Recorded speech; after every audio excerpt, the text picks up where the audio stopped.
Welcome to Next Level Greatness, the podcast. Around here, we'll be talking about all things expansion, going from good to great and from great to greatness. I'm your host, Barbie Collab. Get ready for your next level. Let's do this. Welcome to Next Level Greatness, the podcast. Okay, guys, I have been waiting for this moment for a long time. We are officially celebrating 10,000 downloads to Next Level Greatness. So I want to thank you. I'm truly, truly celebrating from my heart. And I have to confess something to you, that 10,000 doesn't seem like a lot, right? Because we hear about this famous person, I don't know, Jay Shetty has X million number of downloads and so has 2 million downloads plus. And so a lot of times we tend to compare ourselves to these extreme cases of success. And that means that we underplay and undermine our own success. And so we give up before we even have a chance to get started, before we even have a chance to gain some momentum. And I promised myself that I would share all the milestones in my business and in my podcast with you. And I promised myself that I would genuinely celebrate these 10,000 downloads. In the past, I've always been someone that just goes from milestone to milestone and next, very masculine and kind of energy of just achieving, and not enjoying the journey. This is enjoying the journey. I really enjoy thinking about what it is that I want to talk to you about throughout my day as I go around and live my life. I think about podcast episodes. I talk to myself as if I were talking to you. And then I go ahead and I record my podcast. So what does 10,000 downloads mean? It means that this podcast, the episodes, have been listened to 10,000 times. 10,000. That's like a third of a football stadium, I think. I don't really know how many people a football stadium holds, but that's a lot of listens. So yay, I'm celebrating that. Thank you for your support. And the next milestone is obviously going to be 20, 30, but the next milestone I think in my head is 50,000 listens. And I'm not attached to the timeline. We've been talking about manifestation ever since I began this podcast. I believe in quantum jumping. I don't believe that you have to go from 10 to then 11, then 12. I absolutely know that quantum jumping can mean we can go from 10 to 20 or from 50 to 100, but I'm not attached to any of it. I'm attached to the process. So this is a wonderful opportunity for us to talk about manifestation and how it applies to real life, because sometimes I feel like we can talk about manifesting, and today we're going to talk about money. But I think that sometimes we can talk about it in such a way that it feels very much like we're just talking about concepts and principles detached from the practical reality of life. So yay. Let's jump into today's topic. We're going to talk about money and the practical applications of money and giving yourself permission to succeed. So if you follow me on social media, you know that our beloved dog, Max, ingested a toxic substance and he almost died. He is doing fine. As of the recording right now, he is doing fine. But this is very closely tied to money and the options that money affords us that are practical and then some that are not so practical. So I was just in a cranky mood last weekend. I was just being a little cranky. And there's a backstory to that. But I was cleaning and I decided, you know what? One of the ways that I can really clear my head is to clean. It was a Sunday morning. Everything was pretty calm. It's usually my routine to clean. But I decided, you know what? I'm just going to start cleaning. And so I'm cleaning, I'm vacuuming. The day, I can't remember if it was raining or if it was a beautiful day. I don't know. No, it was a beautiful day because the sliding doors, we have sliding doors, they were open and the dogs were coming in and out. And I saw that they had their toys. And if you know our two big dogs, they're Dobermans, they destroy all the toys. And it doesn't matter if we buy the rough toys, the ones that are indestructible, supposedly, they destroy those too. And so there was like stuffing from the toys in there. And they were just having fun. And I was just in my own little world trying to find my zen. And my husband was, I think he was in another room. I think he was in the bedroom. I don't know, but I was alone. And then I look on the floor and I see my husband's albuterol, which is an asthma inhaler, that it had been punctured. And I didn't think anything of it. I just thought, oh man, Max destroyed Sagi's inhaler. That sucks. And I'm glad that he has another one. So I went to actually tell my husband, but I think I noticed that he was on the phone. And so I just took the inhaler and I put it somewhere else in the kitchen, or I put it away and I was going to tell my husband later. All right, a few hours pass, nothing has happened. And then all of a sudden, Max is acting strange and he's having trouble breathing. His belly's going up and down. And already I have to tell you that on Friday, my cup was empty. And so I don't think that I was as aware and as sensitive to what was happening with Max. I didn't realize that he was really in danger. And my husband did. My husband was like, Max is not breathing well. Like, obviously, I knew something was going on, but I didn't realize that this was really an emergency. And another thing with Dobermans is that they talk a lot. So Max talks a lot. And sometimes because he's had health issues in the past, and we have spent thousands and thousands of dollars trying to figure out what's up with his skin, his belly gets really red. Sometimes we feel like his breathing is not quite right. We've done echocardiograms. We have done so much. And we have not exhausted the options. Like, we're willing to go to the ends of the earth for Max. So he's sitting on the couch and I'm sitting there with him. And I see that his breathing is off. And it's almost like he gasps for air, but he's done that before is what I'm trying to say. And normally, I don't know if I'm going to make a dog noise right now, but he opens his mouth like jaw and like, he wants to talk. And a lot of times Dobermans talk. They make these like whining noises. And so I'm looking at him doing this and my husband says he's having trouble breathing.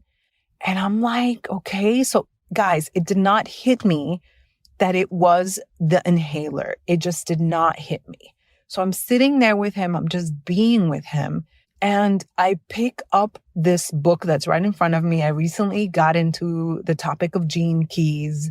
I can't even explain it right now, and we don't want to right now.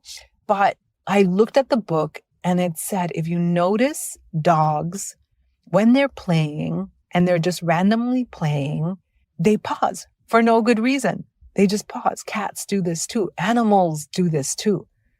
It's like they just stop in the middle of activity and they just freeze and then they go back to play. And the author was saying how it is in these moments of pause that we're able to realize things, we're able to enjoy life and just kind of savor the pause. And then I realized, I'm like, wait a second, my dog is struggling. Why the heck am I reading? So I'm sharing how human I am. And so I put my book down and I'm just in the pause with Max and I'm with him. And it's in this moment of silence that I remember the inhaler, because up until that point, we were like, what's going on? What could it be? Oh my gosh. And there was just so much activity. I felt extremely, extremely stressed out to see my dog, our dog, struggling so much that I wasn't thinking clearly. And in that moment of pause, I'm like, the inhaler. And so I went to our living room was connected to the kitchen. I went to the kitchen and I grabbed the inhaler and I saw that it was punctured and I ran to my husband and I said, it was the inhaler. He goes, oh no. And so we called animal control. And I don't know the timeline, you guys. This may seem like this was happening for hours. I really don't even know. When you're in an emergency kind of situation, it could have been an hour. It could have been 40 minutes. I don't really know. Anyway, we call poison control and they're like, you definitely want to bring him in. This could be lethal. My husband's like, absolutely, let's bring him in. It's 7:30, 8 o'clock at night. We get dressed. We take Storm with us, our other Doberman, for moral support. And within minutes, he's seen the doctor, the vet is in touch with the poison control center, with the toxicologist, and they say it's going to be $2,778 to keep him overnight to do the treatment. And of course, we say, do whatever it takes. We don't even need to have an estimate. Just do whatever it takes to take care of our boy. As we are sitting in the room waiting, Max is getting his vitals. We're waiting for things to be taken care of with Max, and the doctor has to speak to the toxicologist. I hear the receptionist answer the phone, and she's giving advice to a woman whose dog is hurt. And she said, yo, it sounds like you really do need to bring him in. He sounds like he needs help. And then the next thing that she said broke my heart. She said, I'm sorry. No, there are no free hospitals for pets. And then it seemed like the woman hung up the phone. She just hung up. And I told my husband what happened. And I said, oh man, I wonder if she's going to bring her dog in or not. And it broke my heart that obviously she has a dog. Obviously she cares, but there are so many people that just don't have the income. So when I posted about this on social media, someone said, and I want this to be like a public service announcement, that they do have, I think it's called pet care. But if you ever find yourself in a situation where your pet needs care and you don't have insurance or you don't have the funds, there is like a type of credit card that you can apply for, especially for pets. And so what I noticed is that the receptionist didn't tell the woman what the option was. And again, I have a feeling that the person on the other side, the pet owner, just hung up. But it broke my heart that this happened. Not even 5 minutes later, there's a woman at the counter, and she's talking about care for her pet. And she said, I'm on a very, very tight budget. I can't do this. And my heart broke again. Again, nothing was mentioned about pet care. So my plan is to call and actually write an email to the management to say, hey, are you guys offering this service? But I don't know the circumstances, so I'm not criticizing anyone because I actually really like this place. But this happened in 10 minutes. And I have one of my Money Magnet and Team Empire coaches, team members, who is a veterinarian. And she said, this is the most heartbreaking thing as a veterinarian, constantly, it breaks my heart to even say this, to constantly see owners, pet owners that are faced with this decision to say, I can't pay for this. Or maybe and we don't know, right? It's so easy to judge. It's so easy to judge someone and say, I would do this, I would do that, because I really would sell my kidney. I really would sell my car for my dog. But we have no idea what situation people are in. We have no idea if they're already under a mountain of debt. We have no idea if they've struggled with bankruptcy. And so we left Max that night. The next morning, we picked him up. By the way, we think it's only been a few days. And so we're just praying that there are no long-term effects of this. He's never grabbed anything off the table like that. I mean, the inhaler has been around in the past, but it takes one time. And so, of course, we won't be doing that again. But he's still a little bit loopy and he's tired. And so we're just keeping a close eye on him. We hope he's fine and that he'll continue to be fine. $2,900 later for it was actually 12 hours. And then they did some more testing. So it was $2,900. And this really made me think about money and this discussion about money. So number one, we are truly blessed. My husband and I were truly blessed that we are able to make these decisions. But I think about my 10,000 people who have downloaded my podcast. I think about so much of the world, people in the world that see money as a bad thing. You guys, we have been conditioned. We have been conditioned to think that if you have money, that you are a bad person. And I want you to think about all the stories, the things that people have said to you when you were growing up. We talk a lot about the subconscious mind on this podcast, that from the age of 0 to 7, our subconscious mind records basically every little tiny thing that is said, everything that is modeled around us. So I know my mom, for example, I love my mom. I adore my mom. She's everything to me. She used to make me write to my dad and ask for money. So that is a pattern, that was established. My relationship with my dad was directly tied to money. And we would wait for my dad to fall asleep so we could steal his coins, and then that would fall out of his pocket, and the money that would fall out of his pocket. And when he would wake up, he would feel robbed. So all of these things, these are small things. And then there's the shame of growing up on public assistance for me, and the shame of being poor and me wanting to hide that from other people. All of these stories that I'm sharing with you made it so that I was conditioned. We've all been conditioned. Every single one of us, we are walking around our lives with a map of a manual that tells us how the world works. And we're playing out our lives with this very outdated manual that belongs to a child. The subconscious mind, its role is to protect us. It's not for us to be expansive and limitless, but we are. We are limitless. Someone was just telling me that they heard someone at the dog park saying that their dog swallowed a tennis ball $5,000 later. Someone else was telling me that they did everything to save, I think it was their cat. It was $10,000 and the cat died anyway, but they didn't regret it.